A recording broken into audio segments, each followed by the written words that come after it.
बिस्मिल्लाहिर्रहमानिर्रहीम। अस्सलाम वालेकुम। उम्मीद है कि तमाम बच्चे खैरियत से हैं। मैं हूं आपकी मालूमात आमा की टीचर मिस फरहीन और मैं आप सबको आपकी आज की क्लास में खुशामदीद कहती हूं। प्यारे बच्चे, जैसा कि आप जानते हैं कि हम आपकी किताब का बाब नंबर 3 पढ़ रहे हैं जिसका नाम है सूरज, और आज मैं आपको इसका सबक नंबर 4 पढ़ाऊंगी। तो जल्दी से तैयार हो जाएं बच्चों और हम रीकैप करते हैं, यानी कि दोहराई करते हैं कि हमने पिछले सबक में क्या पढ़ा था। तो जल्दी से मुझे बताएं कि रोशनी कैसे सफ़र करती है। टेढ़ी मेरी नहीं, रोशनी एक सीधी लकीर की मानिंद सफर करती है। साए कैसे बनते हैं? जब भी आप रोशनी के रास्ते को रोकते हैं किसी गैर शफाफ चीज से, तो क्या बनता है? उसके ऑपोजिट साइड पर एक अंधेरी जगह जो है वो बन जाती है, जिसको हम साया कहते हैं। साया क्या है? साया रोशनी के दरमियान रुकावट की जगह जो अंधेरा नुमा होता है, उसको हम साया कहते हैं। तो प्यारे बच्चों, सूरज हमें हरारत और रोशनी देता है। इसके अलावा सूरज की वजह से हमें सिमतों का तयन भी होता है, और 4 सिमतों के तयन की वजह से हम बाआसानी जो है किसी भी जगह को ढूंढ सकते हैं। इसके अलावा हमने पढ़ा कि रोशनी कैसे सफ़र करती है। एक सीधी लकीर की मानिंद जो है ये सफ़र करती है। और मैंने आपको पिछले लेक्चर में इसके साथ एक प्रैक्टिकल यानी कि एक एक्सपेरिमेंट भी करके दिखाया था। आज हम एक और एक्सपेरिमेंट करेंगे, यानी कि साया जो बनता है उसको हम देखेंगे कि साया किस तरीके से बनता है। तो मैंने आपको ये प्रीवियस उसमें भी बताया था कि जब हम रोशनी को रोक लेते हैं, तो अभी मैं आपको लाइट्स ऑफ करके एक दफ़ा दोबारा साया बनाकर दिखाती हूँ। तो हम ये देखेंगे कि साये की अशकाल जो है वो भी मुख्तलिफ होती हैं। कभी साया छोटा हो जाता है, कभी साया बड़ा हो जाता है। तो इसी तरीके से हम जो है वक्त का तयन इसकी वजह से कैसे कर सकते हैं, चले आए देखते हैं। तो आपने इसके लिए आपको क्या चीज़ की ज़रूरत है? इसके लिए आपको टॉर्च की ज़रूरत है। आप अपने फ़ोन की टॉर्च भी इस्तेमाल कर सकते हैं, और आपको एक सफ़ेद कागज़ चाहिए जिसके ऊपर आप साया जो है वो अपना देख सकेंगे बआसानी। और आपने क्लासरूम की या अपने कमरे की लाइटों को बंद कर देना है, टॉर्च को आपने ऑन करना है, और ये साया आप अपने हाथ से किसी भी चीज़ का आप जो है वो बना सकते हैं। तो मेरे पास यहाँ एक पेन मौजूद है, मैं इसका साया आपको बनाकर दिखाऊंगी। तो हम देखेंगे कि किस तरीके से साया जो है वो कभी लंबे हो जाते हैं और कभी साए जो है वो छोटे हो जाते हैं। तो प्यारे बच्चों, सबसे पहले हम क्या करेंगे, हम लाइटें बंद कर देंगे। लाइटें बंद करने की वजह से मेरे पास सिर्फ टॉर्च की रोशनी जो है आपको नज़र आएगी। ये टॉर्च की रोशनी मैंने ऑन कर ली। अब मैं आपको पेपर पे ये स्टिक रख कर दिखाती हूँ। आप देखिएगा कि किस तरीके से साया जो है वो कभी लंबा हो जाएगा। ये देखें, ये रोशनी की रुकावट होने की वजह से आप देख सकते हैं कि साया कितना लंबा बन रहा है। इसी तरह से जब आप इसको बिल्कुल ऊपर ले आएंगे तो आप देखेंगे कि साया बिल्कुल छोटा हो जाता है, और इसी तरीके से दूर ले जाने पर साए जो हैं वो लंबे हो जाते हैं। और जैसे ही बिल्कुल ऊपर आती है किसी चीज़ के रोशनी, तो साया कैसा हो जाता है? बिल्कुल ही छोटा सा हो जाता है। इसी वजह से हम वक्त का तयन कर सकते हैं। किस तरीके से हम वक्त का तयन करते हैं, चले आए मैं आपको कुछ तस्वीर भी दिखाती हूँ। तो यहाँ आप देख सकते हैं कि एक बच्चा खेल रहा है और उसका साया जो है वो बन रहा है। अब वक्त का तयन करने में ये हमें कैसे मदद करता है? आप यहाँ देख सकते हैं कि सूरज जो है मुख्तलिफ औकात में इसकी पोजीशन जो है वो मुख्तलिफ है। इस वक्त सूरज यहाँ है और आप देख सकते हैं कि साया इस तरफ काफ़ी लंबा बन रहा है। फिर दोपहर के टाइम सूरज जो है वो बिल्कुल दरख्त के ऊपर चल गया, जिसकी वजह से साया जो है वो छोटा पड़ गया। अब दोबारा सूरज ढलते टाइम फिर सूरज जो है वो उसने अपनी पोजीशन चेंज की, और आप देख सकते हैं कि साए फिर लंबे हो गए। सुबह और शाम के टाइम साए लंबे होते हैं, दोपहर के टाइम साए छोटे हो जाते हैं, और इसी वजह से हम वक्त का तयन जो है वो कर सकते हैं। तो प्यारे बच्चों, आज के लेक्चर में बच्चे इस काबिल हो जाएंगे कि साए की बनावट बता सकेंगे और पहचान सकेंगे कि साए की लंबाई सिमत और सिमत से वक्त का अंदाज़ा लगाया जा सकता है। तो प्यारे बच्चों, इस्लामी नुक्ता नज़र देख लेते हैं। जैसे कि मैंने आपको पिछले लेक्चर में बताया था कि इस इस्लामी नुक्ता नज़र में वक्त का तयन भी अल्लाह ताला ने हमें बताया कि किस तरीके से हम रोशनी से कर सकते हैं। क्या तुमने नहीं देखा कि तुम्हारे रब ने किस तरह साए फैलाया है? अगर वो चाहता तो इसे साकित बना सकता था, फिर हमने सूरज को इसका रहनुमा बनाया।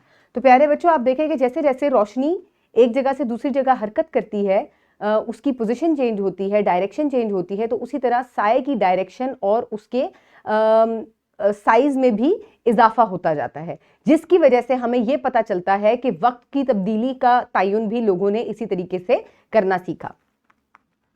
तो प्यारे बच्चों, कब्ल पढ़ाई में आपसे हमेशा कुछ सवालात करती हूं, जल्दी से मुझे बताएं, जब कोई चीज रोशनी का रास्ता रोकती है तो क्या बनता है? साया बनता है। शाबाश। प्यारे बच्चों, जल्दी से अपनी किताब में आप साए की जिसामत और इसका अंदाजा बाब नंबर 3 में खोलें और फिर हम इसकी पढ़ाई शुरू करेंगे। उम्मीद है तमाम बच्चों ने सफ़ा खोल लिया है। चलें आए इसकी पढ़ाई शुरू करती हैं। जहां मैं पढ़ूंगी आपने वहां उंगली रखनी है। साए की जिसामत और वक्त का अंदाजा, अंग्रेजी में इसको कहते हैं size of shadow tells estimated time, यानी कि जो साए की जिसामत है, किस तरह की जिसामत है, वो बड़ा है या छोटा है, वो हमें वक्त का अंदाजा लगाने में मददगार हमारे साबित होता है।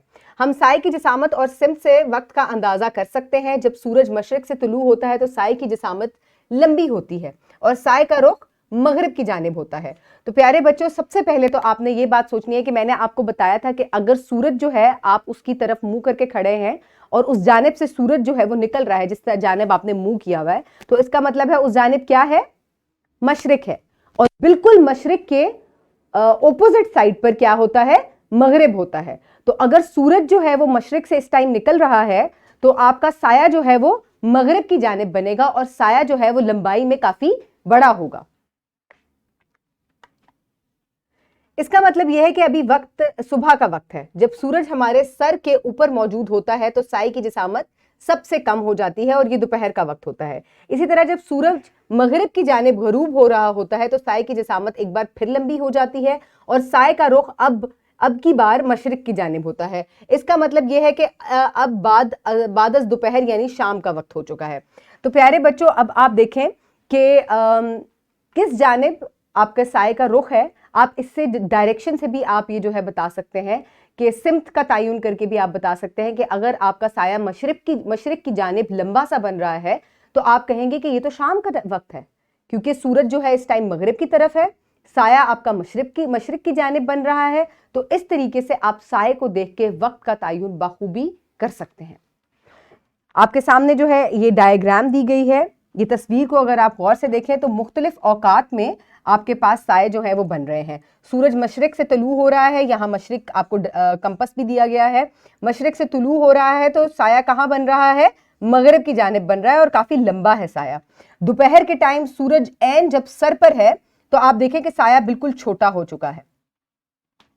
जब सूरज ढलने को है यानी कि मगरिब की सिमत है तो आप देखें कि साया मशरिक की सिमत बन रहा है, जिससे हम ये तयन कर सकते हैं कि ये शाम का वक्त है, बाद दोपहर है। मश्क के लिए आप ये वर्कशीट जो है ये आप तस्वीरी मुताला करेंगे अपनी किताब से। इसमें आपको मुख्तलिफ जो है आपने साए जो है वो बनाने हैं। हम देखते हैं कि ये हम किस तरह मुकम्मल करेंगे। दी गई 3 तस्वीर बिल तरतीब सुबह, दोपहर और शाम के औकात को जाहिर करने के लिए हैं। हर तस्वीर में सूरज बनाएं और सूरज के मुकाम और इस वक्त के हवाले से छड़ी का साया बनाएं। सूरज की सिमत, अब यानी कि अगर सूरज की सिमत मशरिक में है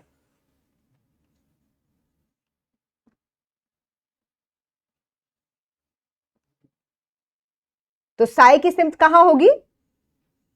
मगरिब की सिमत।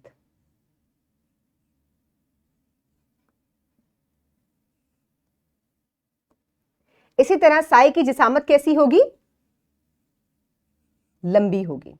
अब सूरज की सिमत जो है वो ऐन कहां होगी? आप अगर इसको छड़ी के ऊपर बना लेते हैं या दरमियान में, दरमियान किसका? आसमान का दरमियान। तो साए की जिसामत कैसी होगी? छोटी। साए की सिमत क्या होगी? वो बिल्कुल छड़ी के नीचे होगी, यानी कि इस तरफ होगी या छड़ी के सामने होगी। ठीक है, आपने यहां लिखना है छड़ी के सामने, सॉरी।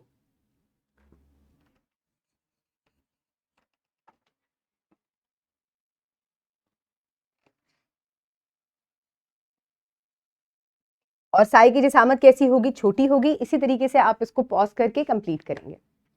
उम्मीद है तमाम बच्चे से मुकम्मल कर चुके हैं। तो प्यारे बच्चों, यहाँ आप देख सकते हैं कि मुख्तलिफ औकात में छड़ी का साया जो है वो किस तरीके से बनाया गया है। यहाँ आप देख सकते हैं ये साए जो है बनाए गए हैं। इसका मतलब है कि जब ये साया बनाया गया तो सूरज यहाँ पर था, जब ये साया बनाया गया जो बिल्कुल छोटा है तो सूरज की सिमत ये थी, और जब ये साया बनाया गया तो ये साया बनाया गया तो सूरज की सिमत इस तरफ थी। तो ये आपको तस्वीर समझाने के लिए है।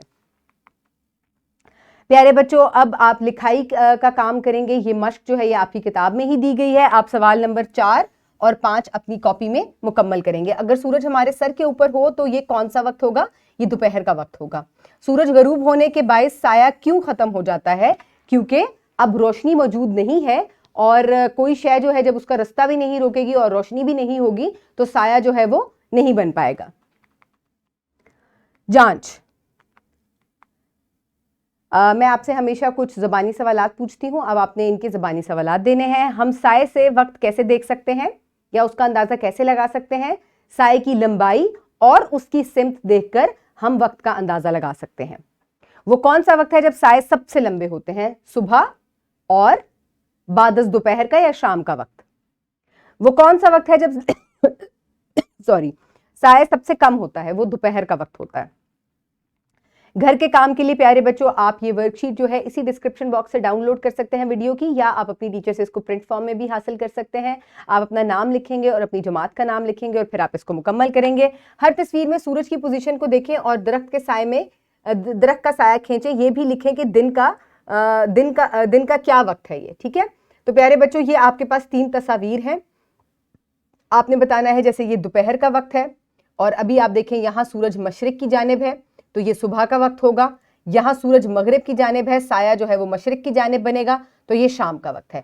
इसी तरह आपने इस वर्कशीट को मुकम्मल करना है।